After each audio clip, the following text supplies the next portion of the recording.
सभी को नमस्ते जी। मेरा नाम दीपक विद्यार्थी है और आप सभी जानते हैं मैं फेसबुक के माध्यम से किसी भी राजनीतिक और सामाजिक मुद्दे पर अपनी अभिव्यक्ति लेखन के माध्यम से रखता हूँ। लेकिन कभी कभी ऐसा होता है कि कुछ विषयों पर बोलना ही जरूरी हो जाता है। और मैंने जिस विषय की मैं बात कर रहा हूँ उस विषय के बारे में मैंने परसों आप जानकारी दी थी कि मैं लगभग 1 बजे से 3 बजे के बीच में उस कंट्रोवर्सी विषय के लिए लाइव आऊँगा। तो कुछ व्यवस्था नहीं बन पाई जिस कारण से हम आपके सामने उपस्थित नहीं हो पाए। इसके लिए क्षम्यताम। आगे की बात यह है कि भारत इस समय कंट्रोवर्शियल सी कंट्री हो चुकी है और इसके कई सारे मुद्दे हैं और अब मुझे लगता है कि मैं इन मुद्दे को धीरे धीरे वीडियो के माध्यम से अब आपके सामने उनको एक्सपोज करेंगे, बात करेंगे, उनके बारे में चिंतन मनन और दृष्टिकोण रखें।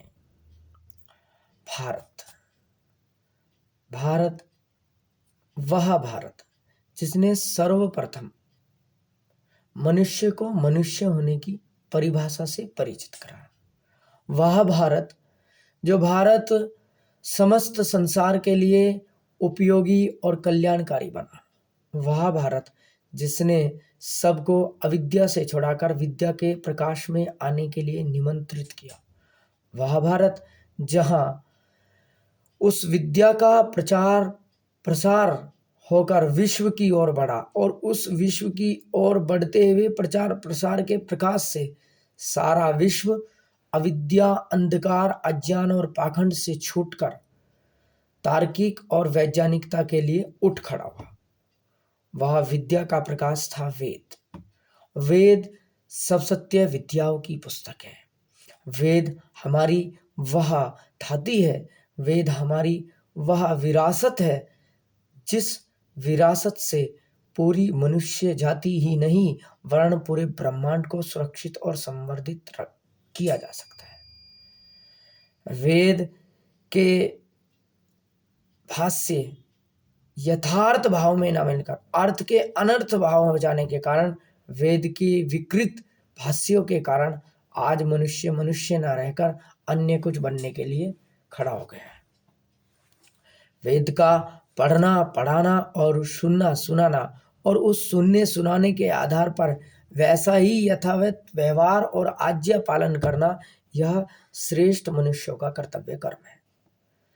सभी इस बात को जानते हैं, विज्ञान भी जानता है, इतिहासकार भी जानते हैं, पुरातत्वकार भी जानते हैं और सभी मत मजहब संप्रदाय के लोग मानते हैं कि वेद संसार की सबसे पुरानी पुस्तक है, ओल्डेस्ट बुक। यह सभी जानते हैं। उस वेद की प्रतिष्ठा, उस वेद की प्रसिद्धि और उस वेद के अध्ययन अध्यापन का कार्य, उस वेद के अध्ययन का कार्य, अध्यापन का कार्य दक्षिण भारत में प्राय रूप से निरंतर आज भी गतिमान है, किन्हीं न किन्हीं रूपों में।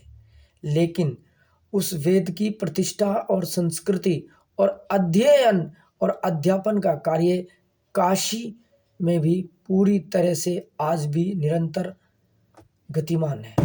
काशी के संबंध में महाभारत के बाद जो सनातन धर्म की जो आर्ष से जो अनार्ष परंपरा बनकर आकर खड़ी हुई है, उस अनार्ष परंपरा को जिसे आज हम हिंदू परंपरा भी कह सकते हैं, जो हिंदू परंपरा आर्ष और अनार्ष की एक मिश्रित भाव संस्कृति है, उस हिंदू संस्कृति के अनुसार, उस दृष्टिकोण, उस दर्शन के अनुसार अगर हम बात करें तो काशी का कंकर शंकर कहा जाता है।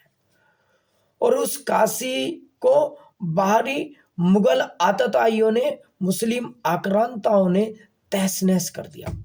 उस तहस नहस को करने का पश्चात उस काशी को पुनः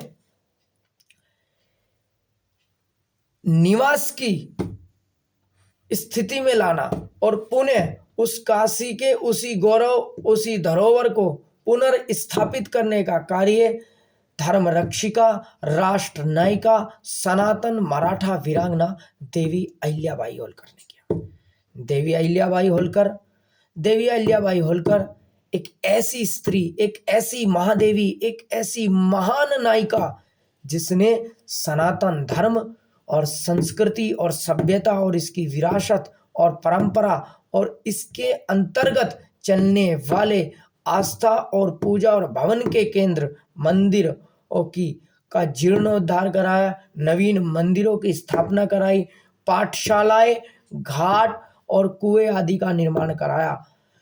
उस व्यक्तित्व, उस प्रतिष्ठा, उस सभ्यता, उस इतिहास का नाम देवी अहिल्याबाई होलकर है। देवी अहिल्याबाई होलकर पृथ्वी जैसा धैर्य, आकाश जैसा जिसके पास विस्तार है, सूर्य जैसा प्रकाश, प्रेरणा रूपी जान जिसके भीतर समाहित हो, वह है देवी अहिल्याबाई होलकर। देवी अहिल्याबाई होलकर न्याय, निष्पक्ष, निर्लिप्त और सब विषयों को लेकर शोषित, पीड़ित, वंचित और सनातन संस्कृति के अनुकूलन क्या सही है ताकि शिव, सनातन और संस्कृति को बचाया जा सके, उसकी विरासत और धरोहर को बचा सके, ऐसी धर्म की पुनर्स्थापिका देवी अहिल्याबाई होलकर। देवी अहिल्याबाई होलकर ने देश के अंदर अपने निजी खजाने से बहुत सारे मंदिरों, घाट बनवाए। 12 ज्योतिर्लिंगों के निर्माण में, एकमात्र विष्णु आदि मंदिरों में, जो एक थोड़े ही विष्णु आदि भगवान के जो मंदिर बने हुए हैं, उन मंदिरों के भी निर्माण में देवी अहिल्याबाई होलकर ने एक महत्वपूर्ण भूमिका निभाई। वह इन सनातन संस्कृति की मंदिर, भवनों, आस्था और पूजन और वंदन के केंद्र की पुनर्निर्मात्री थी। उन्होंने इनको पुनर्निर्मित किया, जो टूट गए थे आक्रांताओं के कारण, उनको पुनर्निर्मित किया और नवनिर्मित करने वाली, नवीन निर्माण करने वाली का नाम देवी अहिल्याबाई होलकर है। देवी अहिल्याबाई होलकर का जीवन त्याग, तपस्या और शिव की भक्ति, श्रद्धा से भरा हुआ है। इस बात को कोई भी इतिहासकार नहीं नकार सकता है। भले ही वह इतिहासकार, भले ही वामपंथी हो, लेकिन शिव और सनातन और संस्कृति के बिना देवी अहिल्याबाई होलकर का परिचय निरर्थक ही रहेगा।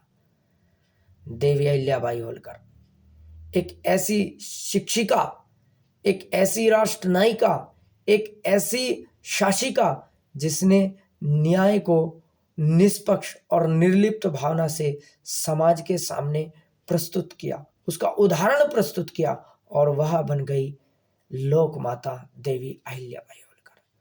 इस लोक माता देवी अहिल्याबाई होलकर के बनने में बहुत लंबा समय उन्हें लगा है। उन्हें क्या क्या नहीं झेला है। उस देवी अहिल्याबाई होलकर के द्वारा 1771 में मणिकर्णिका घाट का निर्माण होता है, और जब उन्होंने उस घाट का निर्माण कराया, तब भी इतिहासकारों के अनुसार उस घाट के निर्माण में उन्हें भी विरोध का स्वर झेलना पड़ा। लेकिन आजकल का जो मणिकर्णिका घाट का जो बताया जा रहा है, मणिकर्णिका घाट को नवीनीकरण निर्माण के नाम से ध्वस्त कर दिया गया, और ध्वस्त करने या डेवलपमेंट के नाम पर उसको तोड़ दिया गया, और तोड़ने के साथ साथ जो वहाँ पर देवी अहिल्याबाई होलकर के छोटे से मंदिरों में जो प्रतिमा लगी हुई थी, उन मंदिरों को भी खंडित किया गया, तोड़ा गया, ध्वस्त कर दिया गया मशीनों के द्वारा या मशीनी उपकरण के कारण, और इसका ध्यान नहीं रखा गया है। और इस बात की पुष्टि होने के बाद बहुत सारे लोगों ने विरोधाभास आरंभ किया। सबसे पहली पहल काशी के जनवासियों ने किया, और इस बात की वर्चुअल जब प्रचार प्रसार हो गया, तो इसको बहुत सारे जो सत्ताधीश पार्टी के लोग हैं, उन्होंने अपने अपने जो राष्ट्रीय लेवल के नेता है, अपने अपने माध्यम से इसके बारे में स्पष्टीकरण दिया। उसे एआई के द्वारा बताया गया, फिर बताया गया कि ये भूल हुई है, और फिर तीसरी बात ये भी वहाँ के अखबार में छपी, मेरे पास सुरक्षित रखा है वो उसका फोटो, कि जो मूर्तियां जो खंडित हुई थी या जो मशीनी उपकरण के कारण बिखर गई थी, टूट गई थी, या जिस भी प्रकार से वो मूर्तियां संरक्षित की गई है, सुरक्षित रखी गई है, उन मूर्तियों को पुनः उकेरा जाएगा और पुनः नव निर्मित करके एक नव मंदिर का निर्माण किया जाएगा। अब वो जबरदस्ती का बन गया है उनके लिए, मणिकर्णिका घाट। और इस घटना के कारण सब लोग खड़े हो गए, पक्ष के लोग अपना जस्टिफिकेशन देने के लिए और विपक्ष के लोग अपना विरोधी दल स्वर के साथ। और इस विरोधी दल स्वर में बहुत सारे लोग आकर खड़े हो गए और सबने अपनी अपने तरीके से अपनी अपनी आवाज उठाई। और वस्तुतः बताऊं आपको, उन्होंने अपने अपने तरीके से कोई आवाज नहीं उठाई। ये पार्टी जनित जो भेड़े हैं, ये पार्टी जनित जो कथित राजनेताओं के जो तोते हैं, इन्होंने अपने राजनेताओं और अपनी पार्टियों के अनुसार उसको पक्ष और विपक्ष और विरोध किया। और इन्होंने अपने पॉलिटिकल पार्टी को, उस पॉलिटिकल पार्टी के एजेंडे को मजबूत करने के लिए ये लोग कोई पक्ष में है तो कोई विरोध में है। देवी अहिल्याबाई होलकर से इनका कोई सरोकार नहीं है। ये दोनों पक्ष विपक्ष के नेता सब अपने अपने माध्यम से इस कार्य को कर रहे हैं। और इनके भी जो देवी अहिल्याबाई होलकर को अपनी कुल देवी बताते हैं और उनका कुल वंशज होने का दावा करते हैं, वे भी इन पार्टी जनित भेड़ों के ही पक्ष विपक्ष, जो ये पार्टी जनित राजनेताओं के तोते हैं, इनके अनुसार ही वे इस दृष्टि को देखने लगी और जी उतर गए मैदान में। और अब ये एक कंट्रोवर्सी का बहुत बड़ा मुद्दा बन गया है देश के अंदर और इससे बचने का प्रयास किया जा रहा है। आदरणीय योगी जी, जिनका मैं बड़ा प्रशंसक था राजनेताओं में, उन्होंने भी इस पर स्पष्टीकरण दिया है कि ये एआई से बनाया है और कई लोगों को हिरासत में ले लिया गया। ये सब प्रोपेगेंडा है। वहां के जनवासियों ने वहां की वीडियो को डाला है। किन किन लोगों ने किया ये सभी जानते हैं। हो सकता है इस वीडियो को की वर्चुअलिटी के बाद शायद वे मुझे भी पकड़ ले, लेकिन भैया देखो, हम तो क्या पढ़कर आए हैं, हमने तो क्या पढ़ा है, नाइनम छिदन्ति शस्त्राणि नाइनम दहति पावका। शरीर का विनाश कर सकते हो, शरीर को मार सकते हो, दुख दे सकते हो, पीड़ा भी होगी, आत्मा को कौन ही मार सकेगा। और हमारा तो वही परमात्मा आचार्य राजा और गुरु न्यायाधीश है, जो सच्चिदानंद न्यायकारी परमपिता परमेश्वर है। लेकिन मैं अपने भाइयों से पूछना चाहता हूं, यदि आप गौर करेंगे, ये जो मणिकर्णिका घाट पर जो डेवलपमेंट के नाम पर चीजें तैयार हो रही है ना, ये जो ध्वस्तीकरण और ये वहां तोड़फोड़ चल रही है, ये तोड़फोड़ 2-3 दिनों से चल रही है। और इस तोड़फोड़ में मणिकर्णिका घाट पे जो देवी अहिल्याबाई होलकर की जो प्रतिमा को ध्वस्त किया गया है, उस ध्वस्तीकरण से या खंडित हो गई है वो मशीनी उपकरण के कारण, या जिस भी प्रकार से वो जैसे भी ये लोग बता रहे हैं, अपनी अपनी सफाई दे रहे हैं, उससे पहले वहां छोटे छोटे शिवलिंग की जो प्रतिमाएं थी वे भी टूटी है। उनके लिए किसी को कोई समस्या नहीं हुई है। देवी अहिल्याबाई होलकर शिव की सच्ची उपासिका, शिव के प्रति सच्ची श्रद्धा रखने वाली, इन लोगों को उससे कोई प्रभाव नहीं पड़ा। शिवलिंग की प्रतिमाएं टूट जाए, शिव का पूरा मंदिर टूट जाए, चाहे पूरा काशी विश्वनाथ को तोड़ दिया जाए किसी भी कारण से, पहले के बाद ही कोई मुगल आक्रांता बारी मुस्लिम आतंकी आकर उस पर बम धमाका कर दे, लेकिन उनसे इनका कोई सरोकार नहीं है। क्यों? क्योंकि शिव से इनका वोट बैंक नहीं सजेगा।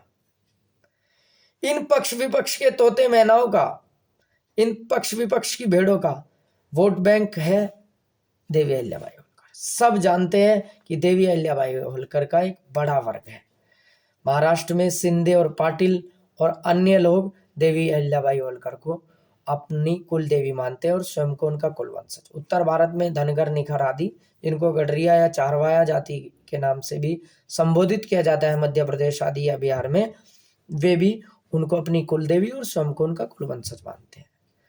और ये पार्टी के जो लोग हैं, भीम आर्मी, जो रात दिन ओबीसी को, जो कहीं ना कहीं थोड़ी बहुत जो ओबीसी में या एससी में जो जातियां हैं, जो मंदिरों में जाती है, सनातन संस्कृति के प्रति श्रद्धा रखती है, भाव रखती है, उनको किस प्रकार से हटाया जाए, जो इसके लिए रात दिन प्रयास करती है, वे तथाकथित डॉक्टर भीमराव अंबेडकर के अनुयायी, वे अंबेडकर जी के अनुयायी नहीं है, जिनको संविधान एक अपने ही दृष्टि से सेट होता है। उनका दलित चिंतन भी अपने ही हिसाब का है, निष्पक्ष नहीं है। जिस प्रकार डॉक्टर भीमराव अंबेडकर जी का, बाबा साहेब का था, उस प्रकार का नहीं है। उनका वो दलित चिंतन भी अलग ही है। तो उस सनातन संस्कृति में भाव रखने वाले जो एससी और ओबीसी के लोग हैं, उन लोगों को निरंतर सनातन संस्कृति से हटाने का प्रयास करने वाले भी कह रहे हैं, देवी अहिल्याबाई होलकर के लिए आवाज उठा रहे हैं। जिस देवी अहिल्याबाई होलकर की, जिस महान नायिका का शिव की स्तुति, प्रार्थना, उपासना और पूजा वंदन के बिना कल्पना ही नहीं की जा सकती, उनका परिचय ही निरर्थक है, वो भी आवाज उठा रहे हैं। और विरोधी दल के लोग भी आवाज उठा रहे हैं। चलो मान लिया कि वह एआई से ही बनी है, चलो मान लिया वो लोगों ने करी है, लेकिन जब काशी विश्वनाथ के कॉरिडोर को तैयार किया गया, कितने मंदिर तोड़े गए हैं, क्या बता सकती है वर्तमान की सरकारें और पार्टी जनित हिंदूवादी लोग? हिंदू सम्मेलन कर रहे हो ना, और इनकी स्थिति ऐसी है, ये आजकल के जो धर्म रक्षक, आस्था रक्षक संगठन है, इनकी स्थिति ऐसी है कि हमारी पार्टी का जो राजनेता धर्म को जैसा दिखा दे, जैसा बता दे, देश को जैसा बता दे, जैसा दिखा दे, संस्कृति को जैसा दिखा दे, जैसा बता दे, महापुरुषों को जैसा दिखा दे, जैसा उनका इतिहास बता दे, वही परम सत्य है, वही परम प्रमाण है, बाकी सब बेकार है। वही शास्त्र है, वही संस्कृति है, वही सभ्यता है। फिर उन्हें किसी धर्म ग्रंथ से कोई मतलब नहीं। और जिन लोगों ने देवी अहिल्याबाई होलकर के संघर्ष और जीवन यात्रा को समझा नहीं, वो क्या ही समझेंगे। जब काशी विश्वनाथ के मंदिर का नवीनीकरण करके उसके कॉरिडोर को तैयार करा गया, उस कॉरिडोर के अंतर्गत वहां पर देवी अहिल्याबाई होलकर की भी प्रतिमा रखी गई है, जिसका उद्घाटन स्वयं आदरणीय मोदी जी ने ही किया है, आदि गुरु शंकराचार्य जी की भी रखी गई है, लेकिन वहां पर उसको पर्यटन का पूरा केंद्र बनाया गया। अरे भाई, तीर्थ था वो। और आजकल सब मंदिरों को पर्यटन का ही केंद्र बनाने पर लगे हुए हैं। और जहां पर्यटन होगा, वहां पर्यटन के बाद वहां उन लोगों को आसपास के छोटे बड़े मंदिर तोड़े गए हैं। वहां 150 से अधिक, जाकर देख लेना वहां के जनवासियों से। हो सकता है मेरी इस बात को दबा दिया जाए, लेकिन काशी के अंदर जो पार्टी जनित भेड़े कभी गई नहीं है वहां, वे पहले कभी गई हो, अगर उनको याद हो तो, जहां इस समय कॉरिडोर के आसपास जो एक शौचालय का भी वहां निर्माण बना हुआ है, जो बाहरी लोग आए हुए हैं, वहां एक कई मंदिर खड़े हुए थे, उन मंदिरों को तोड़कर कब लगभग 150 छोटे बड़े मंदिरों को तोड़ा गया, आसपास के घरों को तोड़ा गया है। वो पर्यटन का स्थल बनाया गया है और वहां आसपास होटल और अन्य चीजों का भी विकसित है। और उसके लिए ये जो बिलबिला रहे हैं ना कि देखो जी बीजेपी तो वैसी है और ये तो ऐसे है सत्ताधीश के लोग, इन लोगों ने भी कोई आवाज नहीं उठाई। क्योंकि कल का अगर इनका कोई सांसद बनेगा तो देखो जी, मंदिरों तो मंदिर है ना, मंदिर पे तो चढ़ावा है, और मंदिरों का चढ़ावा तो सरकार के अंतर्गत आता है, तो आनंद तो इनका भी आने वाला है ना। समझ रहे हो? तो इनको कोई मतलब नहीं है। ये सब पॉलिटिकल, अपनी पॉलिटिकल पार्टी को, ये सारे लीडर अपनी पॉलिटिकल पार्टी के एजेंडे को मजबूत करने के लिए है। वरना अगर इनके अंदर देवी अहिल्याबाई होलकर के प्रति भावना होती तो मणिकर्णिका घाट पर जब वो शिवलिंग की प्रतिमाएं तोड़ी गई है, ये उस दिन ही कहते कि हमारी देवी के जो आराध्य देव थे उनको आपने क्या कर दिया। आप में और अन्य लोगों में क्या अंतर रहेगा जो आक्रांता लोग थे, लेकिन नहीं, जो कार्य भविष्य में करने वाले थे वो कार्य इनके लोगों ने कर दिया। और समझने का प्रयास करना, ये जितनी भी राजनीतिक पार्टियां हैं, इन राजनीतिक पार्टियों के अनुसार आप देश धर्म संस्कृति को मत समझिए, इस राजनेताओं के अनुसार मत समझिए, आप निष्पक्ष भावना से समझिए, दोनों ओर के विचार सुनिए और फिर अपना निर्णय रखिए, और फिर उसके बारे में प्रमाण और तथ्य भी जानिए, तब आपको पता चलेगा। देवी अहिल्याबाई होलकर की जीवन यात्रा, संघर्ष और तप को, तपस्या को जानिए और समझिए तो सही, तो आपको निश्चितता पता चल जाएगी। ये जितनी भी पॉलिटिकल पार्टियां हैं, ये सब और इनके अनुसार जितने भी लोग देश, धर्म और संस्कृति के इतिहास को इन राजनेताओं के अनुसार देखते हैं, ये सब देश के लिए बड़ा खतरा है और ये केवल देश, धर्म, संस्कृति, सभ्यता और भारत के ना होकर ये केवल अपनी अपनी पॉलिटिकल पार्टी और अपनी अपनी पॉलिटिकल पार्टियों के जो राजनेता हैं उनकी चाटुकारिता करने वाले लोग मत बनिए। आप लोग इनसे सावधान रहिए। आप देखिए, मैं आपको ये नहीं कह रहा हूं कि आप किस पार्टी के हो या किस पार्टी के रहिए या नहीं रहिए, वो आपका अपना मताधिकार है, वो आप सोचिए। लेकिन आपको ये सोचना पड़ेगा, समझना पड़ेगा कि देश की संस्कृति और सभ्यता के लिए कौन अधिक हितकारी है। बहुत सारे ऐसे कंट्रोवर्सी विषय हैं जिनको लेकर बहुत सारी बातें कही जा सकती है, जो सनातन के हित में कोई कार्य नहीं है। और याद रखना है, जितनी भी पॉलिटिकल पार्टियां हैं और इनके जितने भी पॉलिटिकल लीडर्स हैं, ये सब के सब इस देश का जो मूल जन अस्तित्व रहा है हिंदू, जो भिन्न भिन्न जाति उपजातियों में बटा हुआ ये हिंदू, भिन्न भिन्न बाबाओं में बटा हुआ हिंदू, भिन्न भिन्न पूजा पद्धतियों में बटा हुआ हिंदू, भिन्न भिन्न भगवानों में बटा हुआ हिंदू, भिन्न भिन्न उपजातियों में बटा हुआ हिंदू, एक जाति में दो दो जातियों में बटा हुआ हिंदू, आपस में रोटी बेटी का रिश्ता नहीं होता है वो हिंदू, जो मांस खाए वो हिंदू, जो मांस ना खाए वो हिंदू, जो शराब पिए वो हिंदू, जो शराब ना पिए वो हिंदू, जो किसी महिला और बेटी को सम्मान की दृष्टि से देखता है वो हिंदू, और जो किसी महिला और बेटी को सम्मान की दृष्टि से ना देखता हो क्योंकि उसके अंदर ईसाइयत और इस्लामियत के जो कुरीतिये भाव की जो अंग्रेजियत का जो पोर्नोग्राफी बीमारी उसके अंदर आ चुकी है, वह भी हिंदू। ये सब हिंदू है, हिंदू बन चुका है चूचू का मुरब्बा। और ये सब लोग एकता की बात करते हैं, इन पॉलिटिकल पार्टियों के एजेंडे को मजबूत करते हैं ये लोग। जो लोग आज देवी अहिल्याबाई होलकर के कुल वंशज होने का दावा कर रहे हैं, उनको अपनी कुल देवी मानते हैं, उनके भी एक जाति में दो दो जातियां हैं और दोनों में आपस में रोटी बेटी के रिश्ते नहीं है। यहां एक बनने की बात करें, भीतर खाने स्थितियां सब जानते हैं। अरे गुणकर्म स्वयोग्य अनुसार चीजें करो ना, तो यह स्थितियां बन चुकी है। और आज स्थिति इतनी भयंकर है कि हम बात करते हैं और तुलना कर रहे हैं कि जब देवी अहिल्याबाई होलकर ने मणिकर्णिका घाट को बनवाया था उनका भी विरोध हुआ था, और आज हम उस मणिकर्णिका घाट के विरोध की तुलना इस बात से कर रहे हैं। और मैं अगर बात करूं, अगर वे मूर्तियां संरक्षित भी रखी गई है, खंडित भी हुई है, तो आपको याद हो कि पुरानी मूर्तियां जो ये अनार्ष भाव संस्कृति अपनी हिंदू संस्कृति है, इसके अनुसार नवीन प्रतिमा की पुनर्स्थापना कैसे होती है जी? पुरानी प्रतिमा को जल की धाराओं में प्रवाहित कर दिया जाता है, तब नवीन मूर्ति की पुनर्स्थापना होती है। आपने ऐसा किया, आप पकड़े गए। आप ये मान लीजिए ना कि प्रशासन इस पर ध्यान नहीं दे पाया और प्रशासन की बड़ी चूक के कारण ये सब घटना घटी।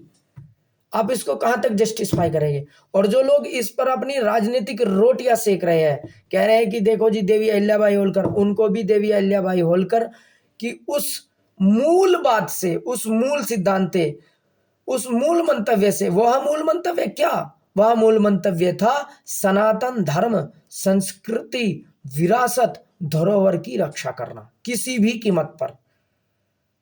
उस मूल मंतव्य से इनका कोई सरोकार नहीं है। ये उस तुष्टीकरण की विचारधारा को से प्रभावित रहते हैं, जिस तुष्टीकरण की विचारधारा ने, जिस विचारधारा ने उन मंदिरों, उन भवनों, उन केंद्रों को ध्वस्त किया था, और जिन ध्वस्त केंद्रों और भवनों और मंदिरों का जीर्णोद्धार किया या नवीन मंदिरों का निर्माण देवी अहिल्याबाई होलकर ने किया था। ये उस विचारधारा के पोषक करने वाले लोग हैं। और ये जो लोग, ये जो सत्ताधीश ये लोग हैं, इनकी भी स्थितियां कोई इतनी ऐसी नहीं है। इन्होंने किया ही क्या है अब तक? अगर हम बात करें सनातन जन अस्तित्व के लिए क्या है इनका? मंदिरों को पर्यटन का स्थल बना देना, हर चीजों को अपने एंगल से दिखाना, और अंधभक्ति क्या नहीं करा देती है, क्या नहीं करा देती है अंधभक्ति। कहां तक ये अपने आप को जस्टिफिकेशन करने में लगे रहते हैं। हम किसी पार्टी के पैरोकार नहीं है, लेकिन कहां तक समझते नहीं है ये।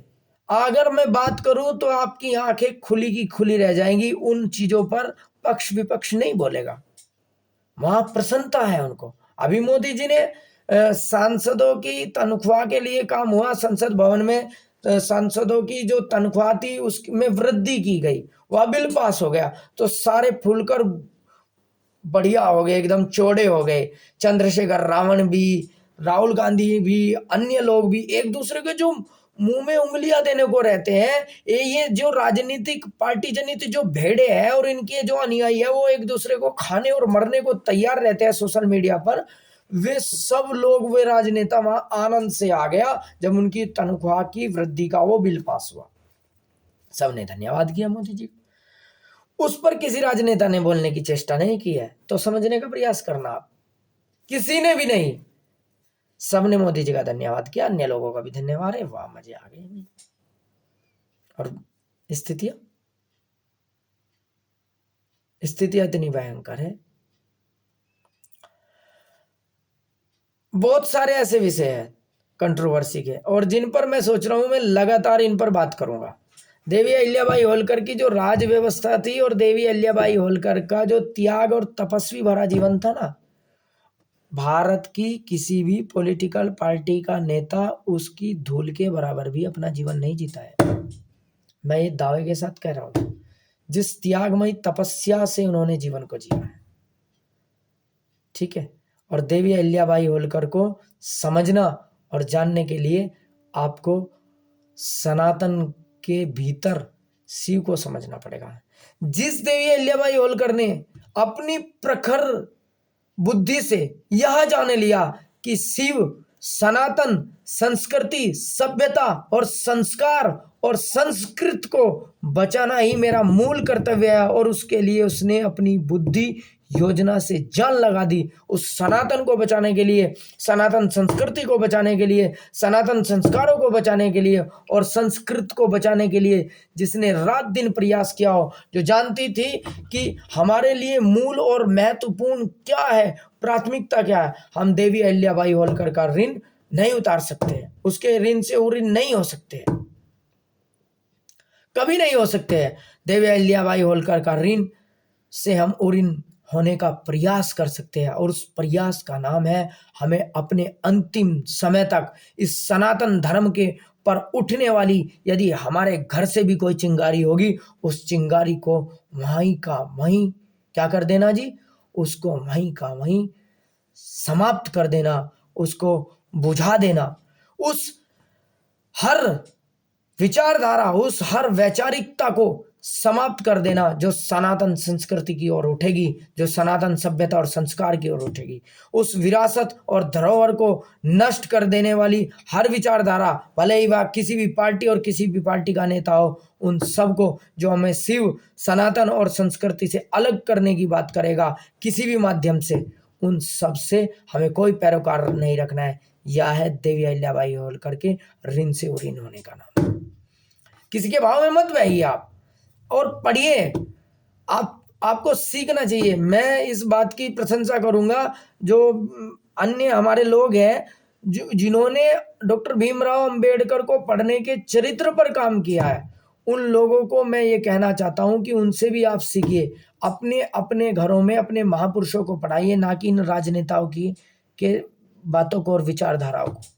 और तब देखिए, और किसी भी महापुरुष को आप किसी पॉलिटिकल पार्टी, किसी धार्मिक सामाजिक संगठन से मत समझिए, उसको समझने का प्रयास करिए अपनी निष्पक्ष बुद्धि से। उससे मत समझिए जो उसका बहुत भारी समर्थक हो, उससे भी मत समझिए जो उसका बहुत भारी विरोधी हो। दोनों को बाइकआउट करके एक निष्पक्ष मध्य मार्ग की ओर बढ़िए, और तब आपको पता चलेगा उसका सत्य क्या है, असत्य क्या है और यथार्थता क्या है।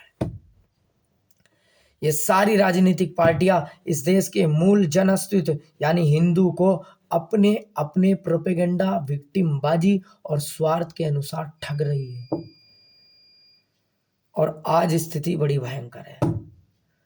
आज भी वही स्थिति है, और हम लोग अभी भी राजनेताओं पर आश्रित लोग हैं। करेंगे किसी दिन और बात। तब तक के लिए आप सबको मेरा नमस्ते, और मैं यही कहना चाहूँगा कि देवी अहिल्याबाई होलकर के बारे में जिस भी इतिहासकार ने लिखा है, भले ही वो वामपंथी भी रहा हो कोई, लेकिन देवी अहिल्याबाई होलकर का जीवन चरित्र और उनका संदर्भ बिना शिव, सनातन और संस्कृत और संस्कृति के बिना संभव ही नहीं है। माहेशमती मेरा वचन ही मेरा शासन है। इस बात को कह देने वाली महान देवी लोकमाता देवी अहिल्याबाई होलकर किसी परिचय के लिए उन्हें आवश्यकता नहीं है, किसी परिचय की, किसी राजनेता का आश्रय नहीं चाहिए, किसी पॉलिटिकल पार्टी का आश्रय नहीं चाहिए। उनके लिए तो उनके कुल वंशज ही पर्याप्त है। मेरा यही कहना है, अपनी बुद्धि का विकास कीजिए और समझिए, और मूल भावना कि कोई भी हमें सनातन और संस्कृति और भारत और राष्ट्रीयता और शिव से अलग ना कर पाए, चाहे वो कोई भी व्यक्ति हो, चाहे वो कोई भी व्यक्ति हो, चाहे हमारे घर का व्यक्ति हो, चाहे हमारा मित्र हो। यही हमारा देवी अहिल्याबाई होलकर के लिए सच्ची कृतज्ञता होगी, और हम उनके प्रति हमेशा उनके ऋण से उऋण होते रहेंगे। क्योंकि हमें जानना पड़ेगा, हमें समझना पड़ेगा कि त्याग और तपस्या और सात्विकता और साधिका,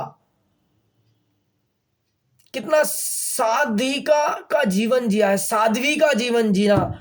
उस राष्ट्र नायिका के उस समर्पण को, देश के लिए उसने अपने जीवन को आहुत कर दिया, अपने निजी खजाने से। जहां आज के वर्तमान के नेता अपने निजी खजाने की तो बात छोड़िए, सरकारी खजाने से उनकी स्थितियां, उनके घर चलते हैं और वो लग्जरी जीवन जीते हैं। वह साध्वी, वह राजनेत्री, वह महान नायिका, वह देवी लक्ष्मी, देवी सरस्वती और देवी दुर्गा का एक ही रूप देवी अहिल्याबाई होलकर हमारे लिए सब दिशाओं से आदर्श है। और मेरा यही कहना है कि हम शिव, सनातन और संस्कृति से हमेशा जुड़े रहे। यही हम उनके प्रति हमारी सच्ची कृतज्ञता होती है। सभी को नमस्ते जी, धन्यवाद।